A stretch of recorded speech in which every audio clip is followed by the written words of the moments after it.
življenju veliko krat tako stvari zanihajo. Včasih smo, preveč veseli, drugič smo preveč žalostni, in tako življenje zaniha. Enkrat nas fejst zebe, potem pa nam je že spet vroče in nam življenje zaniha v drugi konec in nam spet ni prav. En kmet pri nas na Frankolem reče, ljudi so hujši kot živat, ljudem nič ni prav. In eno tako nihanje tudi v vzgoji se je zgodilo in mi smo tista generacija, ki smo to nihanje doživeli.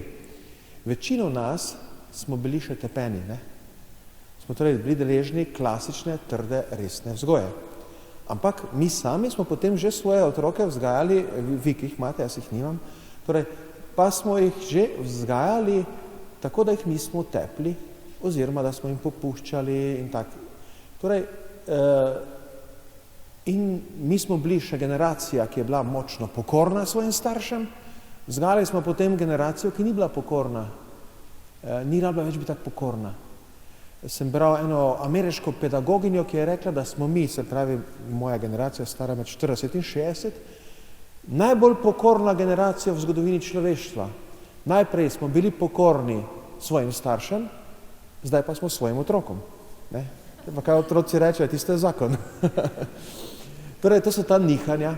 V vzgoji temu rečemo, torej, tako bolj strokovno, iz ene rigorozne vzgoje, v permisivno vzgojo. To zanihanje se je zgodilo v Sloveniji v zadnjih 30 letih na zelo očiten način. In to ima tudi posledice za duhovno vzgojo. Če danes ni več toliko otrok k maši, je tudi zato, ker ne rabijo iti, ker jih nihče ne more nagnati. Nas so še nagnali, pošel k maši, in si leto. Torej, dveh vzgojnih modelov bomo srečali, ki sta zanihala med eno in drugo stranjo in bomo videli, kakšen je bil tretji model. Torej, klasični vzgojni model, trda vzgoja ali tudi rečejo avtoritarna vzgoja. To je tista, o kateri sem vam rekel, da smo je bili deležni mi, ko smo bili mali. Značilnosti za to vzgojo so red, disciplina, pokorščina, skromnost, kaznovanje, še je bilo navzoče, trdo delo, tile trdo delaj, to smo, kmečka delavska vzgoja bila taka. Če bom otroka naučil delavnih navad, sem ga usposobil za življenje. Zdaj je malo drugače, zdaj otroka moram spraviti do diplome, do nekih titul, do nekaj takega. Pri meni, pri moji vzgoji, moja mama se ni sekirala, če bom jaz res končal gimnazijo ali ne. Sekirala se bi, če jaz ne bi bil sposoben za delo ali pa če ne bi hotel delati. To bi bil problem. Jaz potem gimnazijo nisem končal, so me vrgli, ampak sem šel takoj delati in za njo ni bil problem. Dela, služi, je pridn, ima življe v roke, konec zgodbe. Jaz sem opravila svojo vzgojiteljsko nalogo. Pomembna je bila tradicija. Tradicija nam pomaga v življenju. En hrvaški pregovor pravi, bolje je, da umre tradicija, nego da umre človek. Se pravi, če umre človek, umre človek, jaz smo žalostni. Če pa umre tradicija, lahko umre narod. Izgine en narod, če nima tradicije, če nima korenin. No in včasih to je en taki fajn pripomoček, tradicija, da ostanemo to, kar smo. Po drugi strani je pa tradicija seveda lahko tudi nekaj poznanjenega. Zakaj moraš k maši? Ja, zato, ker se je pri nas vedno hodilo. Amen, pika. To smo dostikrat slišali. Mi smo dejansko spraševali po oznanjevanju. Povejte nam, zakaj. Razlog vašega upanja, bi reklo svetopismo. Povejte razlog vašega upanja in vaše vere. Bo šel k maši, pa si bil nagnan, ker je pač taka tradicija, da se ne bomo osramotili, kaj bodo drugi rekli, če se ne bo šlo. In vloga očeta, oče je bil takrat močan, zdaj pa je oče šibek. Lik moškega je nasploh zginja. Tega oče, bojevnik, lovec, kot reče antropologi, lovec, ta se je izgubil. Seveda ima ta tradicionalna vzgoja en problem, in tradicionalna vzgoja, oziroma en pogoj, zakaj je bila potrebna. Zakaj ima neko svojo logiko, ne? Zakaj smo stoletja vzgajali v trdi vzgoji in zakaj smo zaenkrat zdaj popustili. In ta logika je preživetje. Mi smo šele v zadnjih 40 letih prišli do tega, da imamo hladilnik in da ne razmišljaš veliko, kaj boš jedel. Tudi zdaj, ko je gospodarska kriza, še vedno večinoma imamo za jesti. Ampak še 50-60 let nazaj, v pretežno kmečki družbi, ne, če nisi delal, si bil lačen. Torej, kako boš jedel, kako boš imel kaj za jesti, kako boš preživel, če si naučil trdo delati. Kako se pa naučiš trdo delati? Z disciplino, z redom, s pokorščino, s samozatajevanjem. To je formula za preživetje. Se starši niso bili sadisti, če so nas tepli. Je to danes malo, včeraj sem poslušal študijo ob 17. Intelekta. Ne. Prvi stavek sem slišal in sem ugasnil radio, ker so spet krenili s tisto neko predpostavko, da je tepež bil nekaj sadističnega, nekaj grdega, umazanega. Res, mislim, se je kdo tudi izživljal s tepežem, ampak v osnovi so te tepli zato, ker so te poskušali pač ti dopovedati neke stvari in da te utrdijo za življenje, ki je trdo. Tu je gornar slikana suha krava, slabi čas. Za v čas suhe krave je treba trda vzgoja. Zamislite si eno hudo prehrambeno krizo v naslednjih letih, boste videli, kako se bo vzgoja v šusu spremenila, spet bo spod trda in avtoritarna, ker bomo morali vzgajati otroke za preživetje. Torej, vsaka stvar ima neko svojo logiko, ima svojo tudi pozitivno stvar, čeprav, hvala Bogu, zdaj ta avtoritarna vzgoja vendarle ni več tako potrebna in je imela tudi svoje negativne posledice. Verska vzgoja v tem času strogosti, v tem času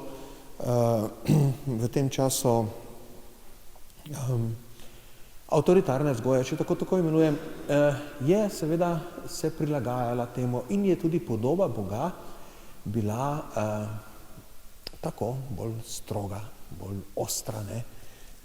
Jaz sem tu dal gor sliko Zeusa, grškega boga Zeusa, boga strele, mogočnega boga, bog kaznovalec. In tudi verska vzgoja je bila na tistem moraš. To, kar sem že prej rekel, ne delaj sramote družini, brž k maši, pazi, da se župniku ne zameriš, ne? Pa daš lepo pozdrav, ko v zakristijo stopiš. Imaš rekel, dober dan, hvala Jezus, moraš reči, ne? To so nas vse poučevali, ker smo se bali duhovnikov. Ne? In celo se je tako bila skoraj da ena dobra lastnost za duhovnika, če so se ga ljudje bali, ne? To je potem, da pravi Gospod, ne? To se je potem tudi odražalo v eni podobi Boga. Mnogo tega, kar danes imenujemo ateizem, tega, kar je torej odklon od Boga, je odklon od tega Boga, Zeusa, s strelo. To ni odklon od Jezusovega očeta. Če bi ljudje srečali Jezusovega očeta, ki je tudi pravičen, ni popustljiv, ne? Ampak je oče. Če bi se o očetu pogovarjali, če bi ga v družinah več častili, ga čutili, tudi beg od njega ne bi bil potreben. Čeprav človek gre, tako kot pravi zgodba o izgubljenem sinu, ima tisto svojo svobodo in lahko gre tudi od dobrega očeta, ne? In dobri oče mu pusti, da gre od njega. Ampak v glavnem bi rekel, veliko ateizma je danes zaradi te podobe. Mislim, da je rekel to Marko Ivan Rupnik, jezuit, kipar, slikar, mozaike dela, no? Torej, da če res srečaš Boga, ne moreš več postati ateist, ker je to nemogoče. Ateist postaneš samo, seveda, če si že srečal eno popačeno podobo Boga. In to je zdaj veliko vprašanje, seveda, naše cerkve in vsega, kaj smo naredili z Bogom, kakšnega Boga še predstavljamo. Jaz vam povem, ni to taka enostavna zgodba, še veliko je tega Zeusa v naši katoliški miselnosti in vpliva na versko vzgojo. No, potem se pa je zgodil nihaj na drugo stran. mehka vzgoja ali permisivna vzgoja. Tak, če bi rekel eno simbolno letnico v Sloveniji, iz te stroge v mehko vzgojo, ta letnica bi lahko bila tudi letnica 91, ne?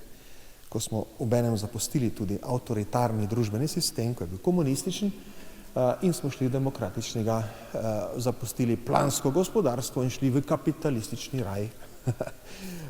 Torej, in je se zanihalo iz enega v drugi konec.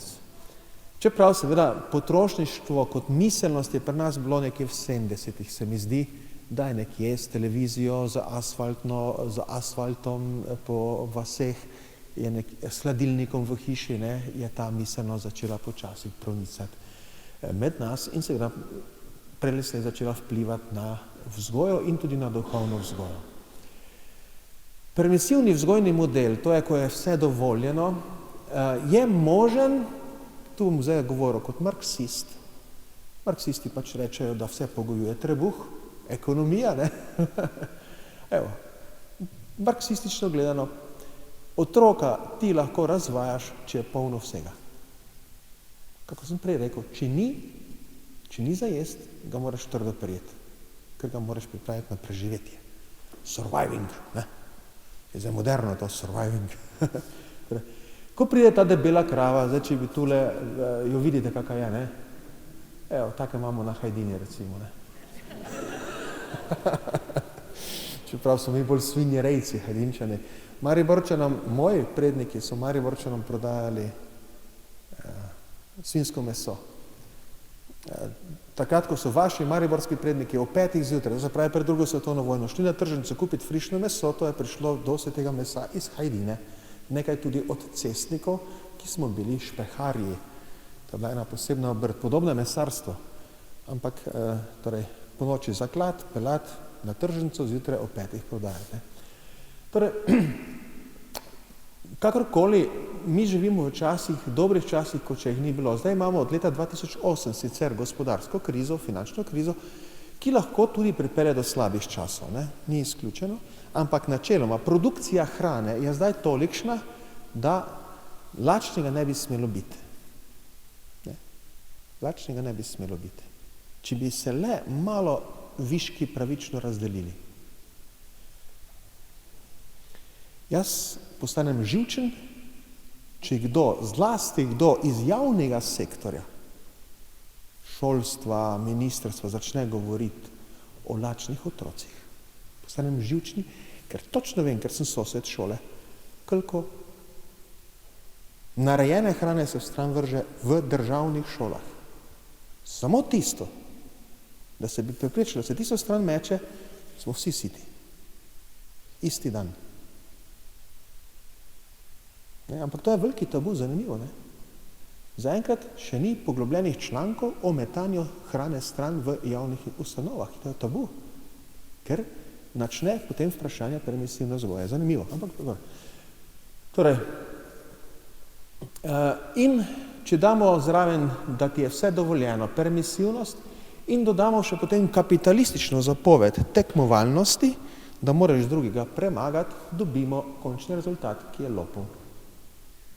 Ja, to je to. Delaj, kaj hočeš, ti si kralj, tebi je vse dovoljeno, ne rabiš skrbeti, ne bomo te kaznovali, pa drugega moraš premagati, boljši biti od njega. Delaj, kaj hočeš in drugega premagati, recept za lopova. To je recept za lopova. To je recept za tajkune. In tudi permisivna vzgoja ima ta globoki problem, ker težko je moralna, če je že permisivna. Če vse dovoljuješ, težko vzgajaš v razlikovanju med dobrim in zlim, kar je moralna vzgoja. In v odločanju za dobro. Ne? In tega mankota v moralni vzgoji je ogromno zdaj. Recimo, otrok, sem se pogovarjal s kakšnimi, ki imajo kakšne pisarne, nanesle slučajno tako, da sem v 2 dneh se pogovarjal z 2, ki imata pisarne. En poklic, drugi ima drugi. In oba sta mi govorila o tem, kako pridejo kakšne stranke z otroci. In kako se on pogovarjali z stranko, Otrok se razkomoti pa začne štuvirgati po predalih. In potem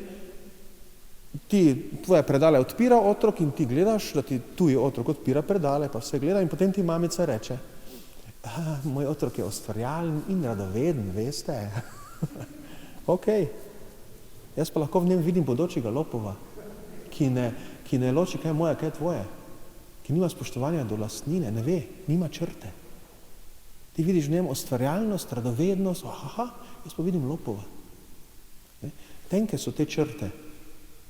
Permisivna vzgoja, hvala Bogu, jo zdaj začenjamo opuščati. Ravno zaradi tega, ker ni v tem moralni komponenti, ne more biti trdna, ker je protislovna. Verska vzgoja v času zmage razvajenosti. Če torej se nič ne splača, če je vse odvisno od tega, koliko se ti da, če si ti, da se sam odločiš, to je tudi zelo moderno, ko starši reče, naj se otrok sam odloči. Že stari Grki so zapisali, mislim, da bil Platon, ki je zapisal,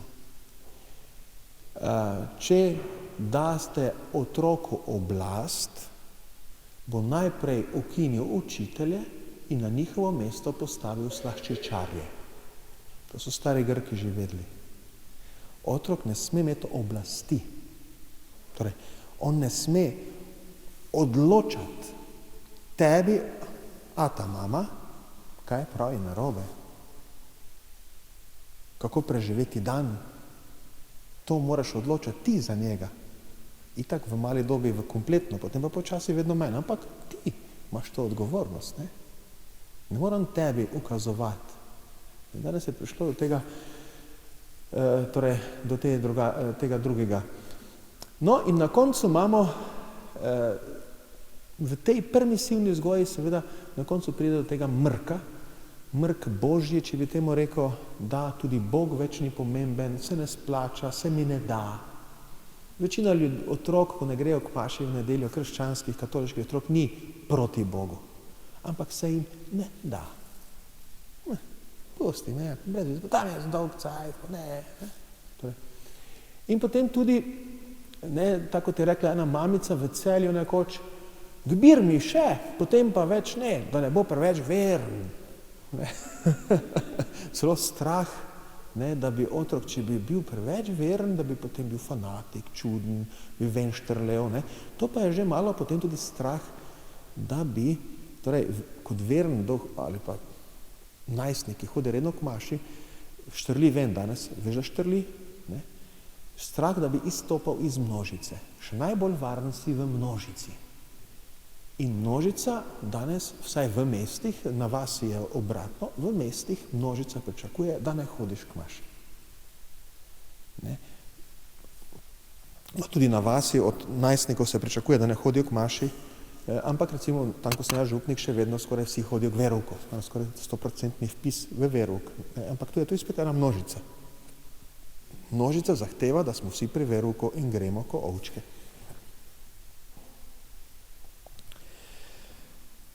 Iščimo modrost sredine. Tretji vzgojni model. Ne bomo se vračali nazaj zdaj zato, ker smo videli, da je tudi permisivna vzgoja nikam ne pelje, se ne bomo vračali nazaj v avtoritarno. Ta skušnjava obstaja. Recimo na vseh koncih zdaj imaš želje po tistih starih časih, ko je bila komanda. Tudi, politična levica obuja kult Tita. Zakaj? Zato, ker se takrat vedelo, kdo je kdo in kaj je kaj.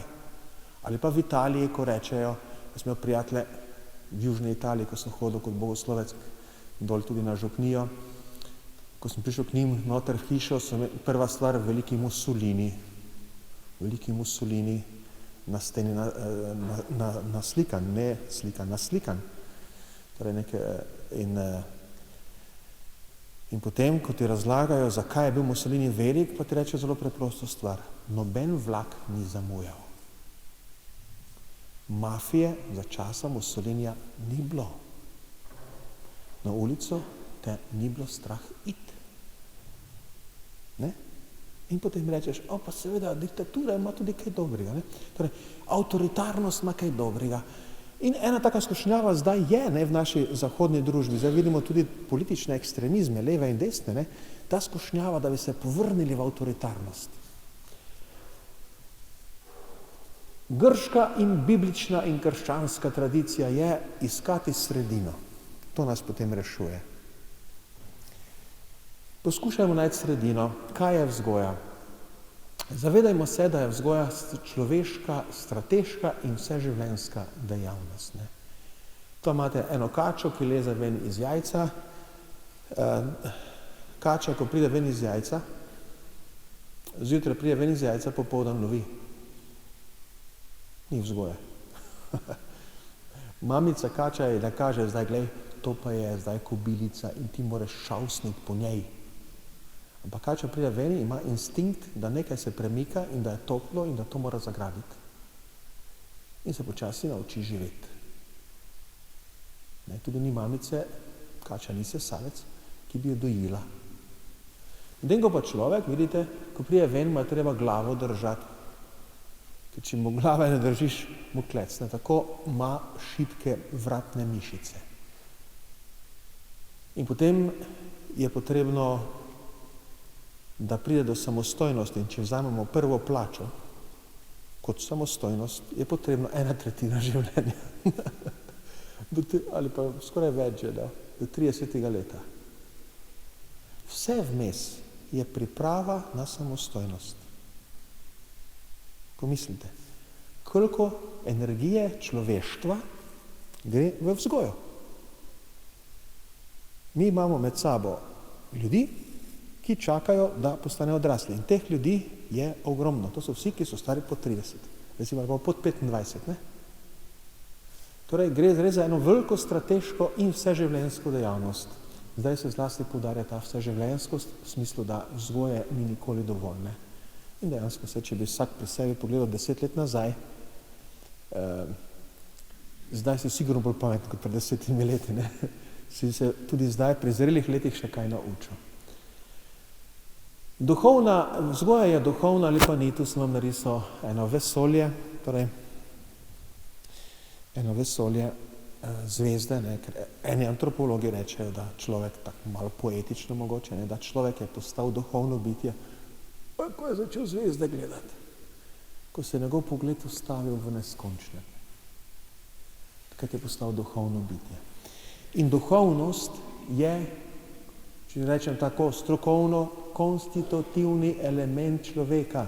Duhovnosti se nismo izmislili pater Vinko in pater Branko, župniki. Duhovnost je v človeku in ga dela človeka, ga loči od živali. Ne? Človek je sposoben obredov, človek pokopava svoje mrtve, obeležuje grob in to je njegova duhovnost. Žival tega ne dela. Prav zanimivo, zdaj sem zasledil en članek, samo ne vem, če je to, včasih so taki čudni članki, da so pri nekih šimpanzih opazili neke vrste obrednost. No, to bi potem pomenilo, da postajajo ljudje. Duhovnost je neizbežna in glejte, neki Bog v otrokovem srcu na koncu zagotovo bo. Nekomu, nečemu bo on na koncu dal srce, ker mi smo tako narejeni, da koncentriramo svojo duhovna pričakovanja, svoje duhovne želje v neko točko, v neko stvar. Kristjani, verni ljudje v Boga na koncu, ne? Ker nas osmišlja tudi po smrti. In v ljubezen do bližnjega ali pa ljubezen do svojega življenjskega sopotnika, ki nas osmišlja tukaj, ampak po smrti nas pa osmišlja še Bog, nas vedno osmišlja. In če ne bomo vzgajali, duhovno vzgajali, si bo otrok itak poiskal eno zlato tele. Prej ali slej. To, kar sem tudi prej pri pridigi govoril, ne, to zlato tele je danes najbolj pogosto denar. Neki Bog v njegovem srcu bo, pač Bog z malo zapisanim. Ne si misli, da bo čisto fraj. Verska vzgoja, in to je tisto vprašanje, kako vzgajati? Direktno ali indirektno? Ne? Tega vprašanja se niso tako lotevali svoj čas, zato ker, in to danes najbolj pogosto je to starši, mamice, stare mamice, najpogosto je to, torej sprašujejo.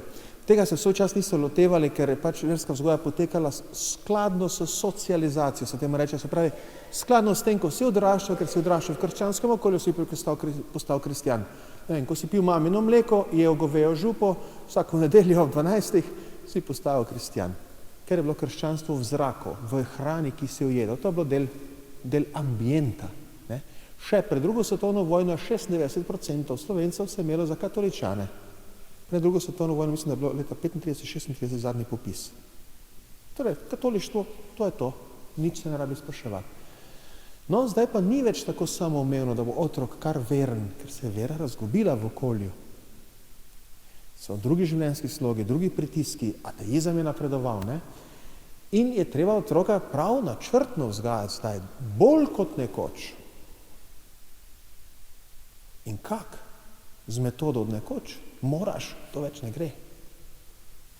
Hvala Bogu, da ne gre. Ker ta moraš, se prej ali slej sprazni, ne? Torej, direktno ali indirektno. Direktno, seveda, ko jih naučimo moliti, indirektno z vzorom, z tem, da jim pokažemo, da jim je všeč nam slediti, biti kakor mi. Tam v spovednici sem prej prebral v tisti reviji za molivce za duhovne poklice eno misel od Paula Claudela, to je en francoski pesnik. Misel gre tako, upam, da bom zdaj pravilno citiral, lahko potem greste spovednico pogledati. Torej, pravi, govorite o Kristusu samo, če ste vprašani. Ne, kar ta govorite, samo, če ste vprašani, govorite o Kristusu. Ampak živite tako, da vas pa bodo vprašali. Razumete? Ne vsiljevati svojega govora o Kristusu. Ne? Živi pa tak, da bodo oni spraševali, zakaj živiš tak? Kdo je zate Kristus, da tako živiš? Torej, tako da smo to dilemo rešili. Potem verska vzgoja mora biti spontana in naravna, ne? Nekako del rasti človeka. Nekaj stvari seveda, se tudi v vsej vzgoji je tudi nekaj prisile, če tako dam na narekovajih, ali pa nekaj spodbude, danes rečemo, ne? Nekaj, tudi tistemu moraš, se ne morate kar tako odreči, ne? Zato, ker jaz starš vem, ti ne veš, otrok. In ti še ne razumeš, zdaj pa prav, da mene poslušaš in da si mi pokoren, ne? Torej, večinoma pa seveda delamo na tem, da je ta verska vzgoja spontana in naravna. Tako se včasih vidim, ko se pogovarjajo starši med sabo ali pa na zakonske skupini, ko imamo te teme. Jaz spremljam 3 zakonske skupine, namreč, ko imamo nekako to temo tudi o duhovni vzgoji ali pa sploh o vzgoji, ne? In potem kakšni rečejo, kakšne težave imam zdaj z otrokom, zdaj je postal najstnik in noče več k maši. Drugi pa reče, naš pa še hodi. Ja, kaj ste pa mu te naredili, da še hodi? Mislim, kak ste ga prepričali? Ja, pri nas nikoli tega vprašanja ni bilo, da se ne gre ali se gre. Pri nas je pač vedno šlo. Čisto natur, ne? To je del nas. In pač gremo. In potem otrok pač gre zraven, ne? In samo to, potem ta naravnost vere, torej, da ni ta prisiljenost, ker to nas je zelo občutljivi na to prisiljenost, da torej ta naravnost ima prav vlogo. Verska vzgoja mora biti vklopljena v celostno vzgojo.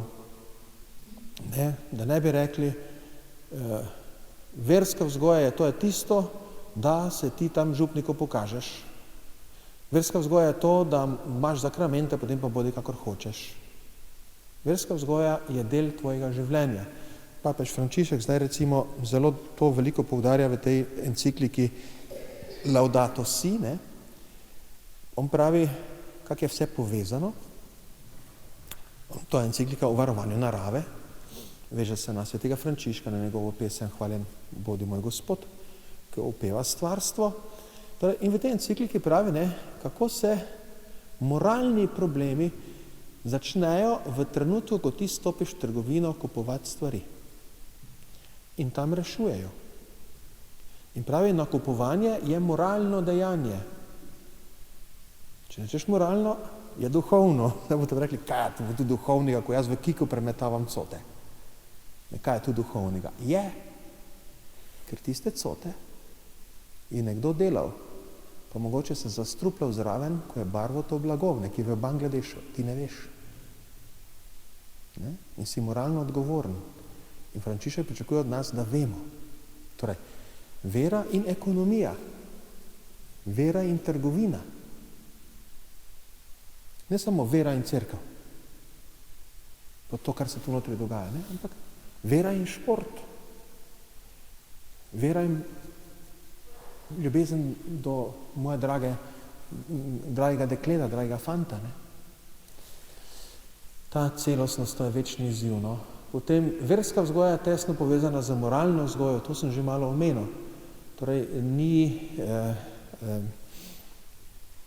in to je tudi zanimivo, ne?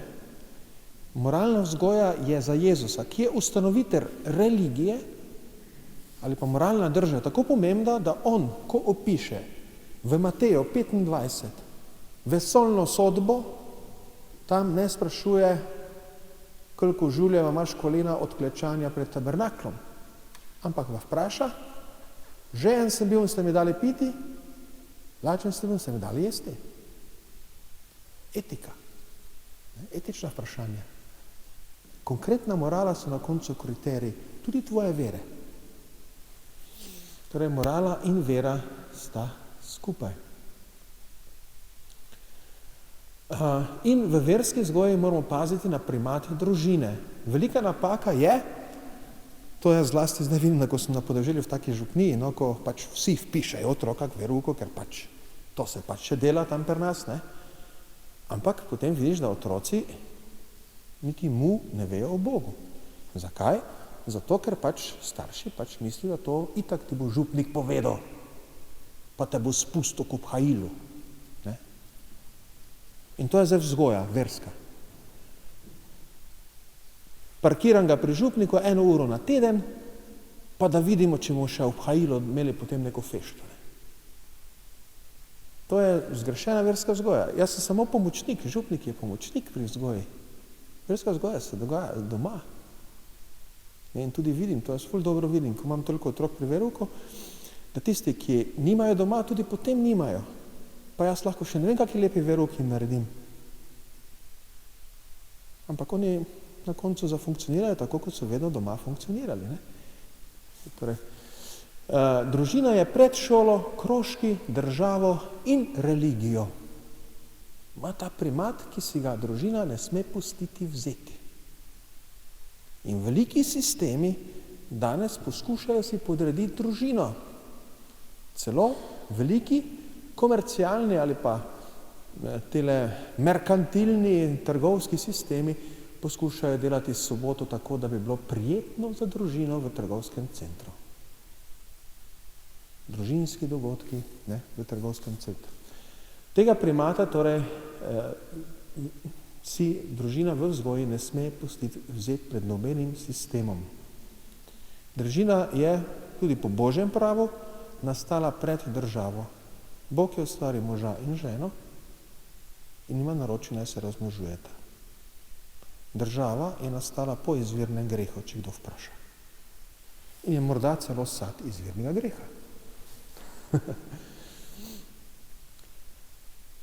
Še nekaj premikov modrosti sredine, torej kako vzgajati. Vedno vzgajati otroke tudi za možnost težkih časov.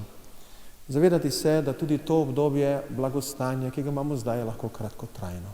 To zdaj vidimo. Neke zadnje raziskave so pokazale, da je mladino strah prihodnosti. 10 let nazaj še tega niso kazali.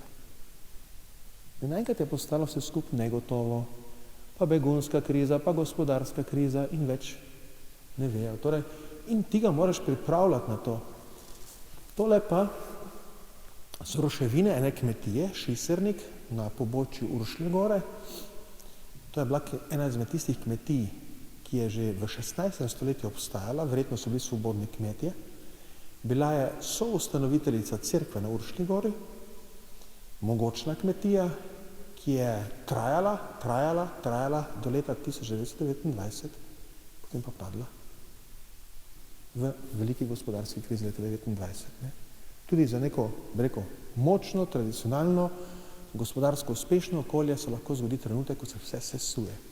In otroka je treba pripravljati tudi na možnost težkih časov, čeprav jih ne kličemo teh časov, ampak lahko pa pridejo. Vedno vzgajati za osebno odgovornost.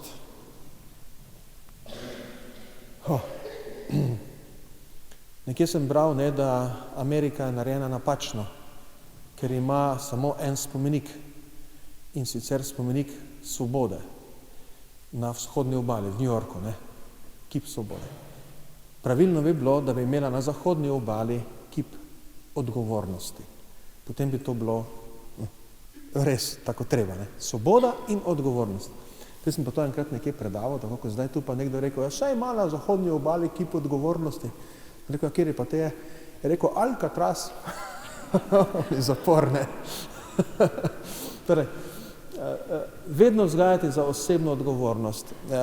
Mali princ, zgodba o malem princu. To, kar odomačiš, zato si odgovoren. In odgovornost je tihi recept sreče. Odgovornost je malo težka, na koncu pa te zadovolji in ti da srečo. Vedno vzgajati za delo. Eden izmed hujših grehov, ki smo jih naredili nad to generacijo otrok, ki imamo zdaj, ali to generacijo mladih, da smo jih vzgajali, uči, da te ne bo treba delati. Da smo delo razumeli skoraj da kot neko slabo stvar, kazen, imaš te primere, ko ti povejo učitelji ali pa ko ti povejo sami otroci, da imajo ekskurzijo v neko poklicno šolo, pa učiteljica, osnovnošolska učiteljica pokaže na one iz poklicne šole, ko v neki delavnici, neke hoble, neke les ali kaj, pa reče, no, vidite, tu boste končali, če se ne boste učili. Ne? To je velika psovka in velika pedagoška herezija, da je delo nekaj slabega.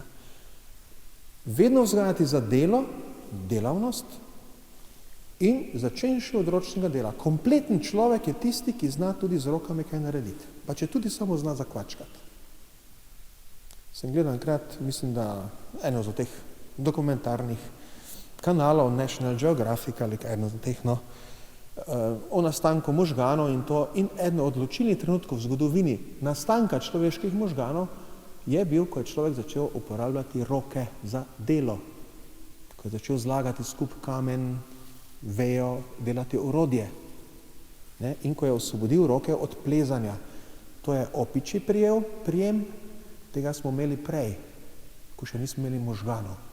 Zdaj imamo to. Vidite, kako čudoviti stroj je to.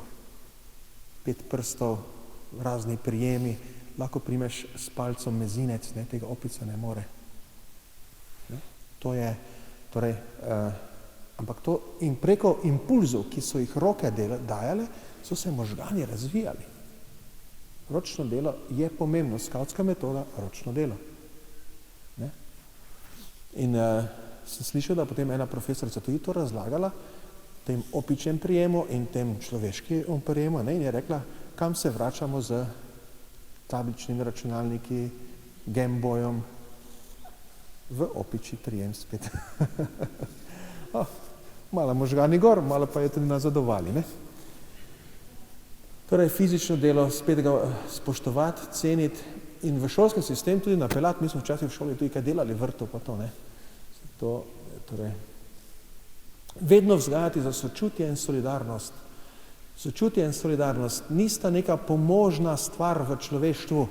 To nas je naredilo ljudi, da znamo zaščititi šibkega.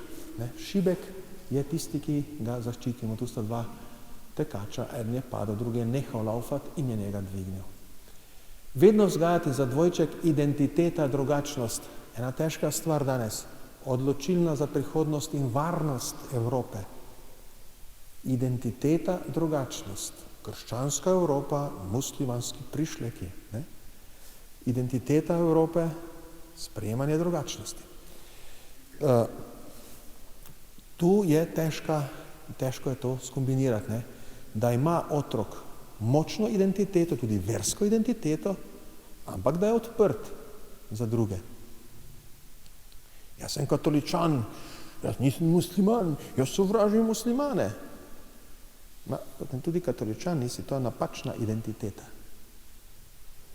Bi rekel, da je tvoja identiteta celo šibka, da sovražiš drugega. Je negativna identiteta, ker potrebuje sovražnika. To ni prava identiteta. Identiteta je, jaz sem, kar sem, in si upam z vsakim pogovarjati in se od njega učiti, tudi od muslimana. A če si pa odprt, da se učiš tudi od muslimana, potem pa si res, imaš močno identiteto. Stojiš, se ne počutiš ogroženega od njega, ne? Torej, identiteta in odprtost za drugačnega se ne izključujeta. Trenutno v slovenskem prostoru se v glavnem izključujeta. Tudi politično, če gledamo, imamo skrajno levico, ki zagovarja drugačnost. Vse, kar je drugačno, je božansko in vse, kar je identiteta, je fašistično, ne? Ali pa imamo skrajno desnico, ali pa desnico, ki reče, da identiteta to je edino, drugačnost pa je grožnja. In je treba se boriti proti njej in jo odriniti od sebe in tako. Torej, so te težave. In zagonetno vprašanje verske vzgoje, ki sem ga že malo omenil. Verska vzgoja mora torej od tistega župnik naj do v naši hiši se moli. Se pravi, kaj bo za mene naredilo neki sistem verski, seveda bo naredil, mi bo pomagal, se ne gre samo za sistem, gre za občestvo, mi smo ena cerkev, eno občestvo, seveda, ampak moje prvo krščansko občestvo, tisto mikrokrščansko občestvo je družina. Torej, verska vzgoja se začne v družini. In še zagonetno vprašanje verske vzgoje, če malo povzamem, od tistega, kar sem dejal, moraš do spodbude in zgleda ter svobodne zaveze. In od tega taka je navada, do tega taka je izkušnja. Ne? Če se je prej reklo, ali pa radi rečemo, naša družina hodi k maši, tak je navaja, tak je treba, tak je vedno bilo, moramo reči drugače. Naša družina hodi k maši, ker ima eno zelo lepo izkušnjo Boga. In ta izkušnja se čuti in se morda niti ne rabi tako verbalno v besedah o njej govoriti, ne? Ampak se čuti, se ve. In to je tako kot izkušnja prijateljstva. Ne? Če imaš enega dobrega prijatelja, se ne rabiš siliti k temu, da ga objameš. In Bogu hvala za vsakega izmed nas, vsem vam pa za pozornost.